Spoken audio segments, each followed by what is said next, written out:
Vamos falar sobre a guerra no Oriente Médio. O presidente americano Donald Trump disse que os países aliados devem tomar o Estreito de Hormuz se quiserem voltar a ter petróleo. Ele também afirmou que o estreito será reaberto automaticamente depois que os Estados Unidos deixarem a região. Sobre esse assunto, a gente conversa agora com o professor convidado do mestrado da Universidade Federal Fluminense, João Carlos Souto, já em tela conosco. Professor, muito boa tarde, bem-vindo aqui ao CNN 360. Queria primeiro uma avaliação dessas declarações mais recentes de Donald Trump, o quanto elas falam mais sobre o estado da guerra no atual momento, a questão na linha do fronte, ou mais sobre as relações entre Estados Unidos e antigos aliados, como os europeus, ao colocar quase que ali, de forma metafórica, é claro, uma faca no pescoço de países tradicionalmente aliados, como o Reino Unido, e esta pressão para que se chegue a alguma resolução no conflito envolvendo Estados Unidos, Israel e Irã. Professor, boa tarde mais uma vez, bem-vindo. Boa tarde, obrigado pelo convite, é uma honra estar aqui na CNN. Olha, Donald Trump nunca demonstrou em várias ocasiões que ele tem um certo desdém com relação à aliança com a OTAN, com a aliança europeia. De modo que as expressões que ele usa, a impaciência que ele demonstra, seja com Stammer na Inglaterra, com Macron na França, não é de agora, não é desse conflito Israel, Estados Unidos e Irã. E é curioso que há aproximadamente uma semana, 10 dias, pouco mais, ele tenha dito que não precisava do apoio da Inglaterra porque a guerra já estava vencida e o primeiro-ministro inglês chegava atrasado, de modo que o maior exército mais equipado, mais moderno do planeta daria conta de resolver todo esse imbróglio causado a partir de 28 de fevereiro do ano corrente.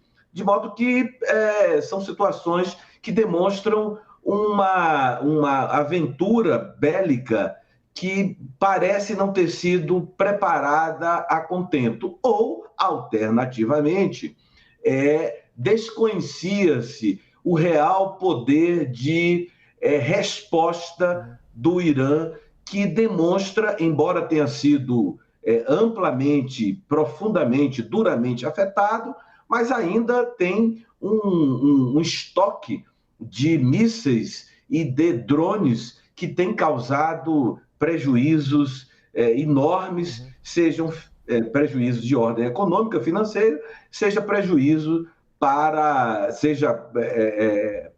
a vida humana, para os países que estão ali, os países do Golfo. Né? Pois é. Professor, pegando desse ponto da resposta do regime iraniano, do regime teocrático, aos ataques que sofreu de Estados Unidos e Israel, de que forma, de fato, eles foram surpreendentes? E pegando a última informação que temos, além de mirar outros países aliados dos Estados Unidos, a gente viu ataques ocorrendo nos Emirados Árabes Unidos, na Arábia Saudita, Catar, etc. Agora se fala em ter como alvos empresas norte-americanas na região do Oriente Médio e houve uma lista ali de grandes companhias, das Big Techs. O quanto isso, caso se confirmem esses ataques, pode significar uma pressão extra para que a Casa Branca, para que Donald Trump consiga construir alguma solução para esse conflito? É uma tática inteligente, né?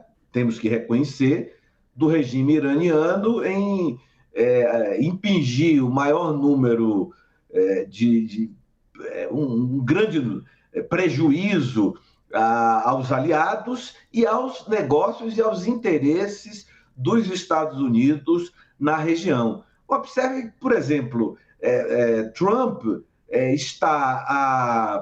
nós estamos em março, está há 8 meses de uma midterm election, né, as eleições de meio termo de mandato, que fazem parte da história dos Estados Unidos desde sempre, do sistema eleitoral, e é comum, é extremamente comum, eu acho que desde Roosevelt, ou talvez até antes, que o presidente americano tenha uma avaliação não muito boa nas eleições de meio de termo. O próprio Trump, no primeiro mandato, perdeu a eleição de meio mandato. Tanto é verdade que assumiu a presidência da Câmara dos Deputados a deputada da Califórnia, Nancy Pelosi, e que deu muito trabalho a ele. Isso, inclusive, acabou com 2 impeachment. O impeachment primeiro precisa ser aprovado na Câmara dos Deputados para depois seguir ao Senado. A Câmara dos Deputados abriu 2 impeachments contra o Trump. Tudo isso eu estou querendo contextualizar que o Irã ele lida justamente com o calendário eleitoral, ele lida com o bolso do americano médio, que viu a gasolina subir de $2,98 em média para $4,02 hoje.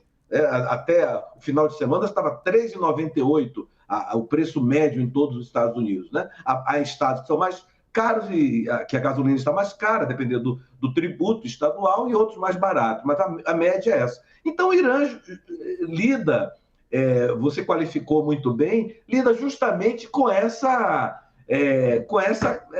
dinâmica eleitoral e essa dificuldade que o presidente Trump amplia-se a cada dia em manter uma guerra contra um país que não tem eleição, contra um país que não tem um controle de outros poderes, etc. e tal. Aliás, há dificuldade até saber quem efetivamente está representando o Irã nos foros internacionais, porque não se sabe quem tem as rédeas do país nesse exato momento. Nós conversamos com João Carlos Souto, professor convidado do mestrado da Universidade Federal Fluminense. Professor, muito obrigado pela participação, de estar conosco aqui. Até a próxima. Até a próxima. Eu que agradeço a oportunidade.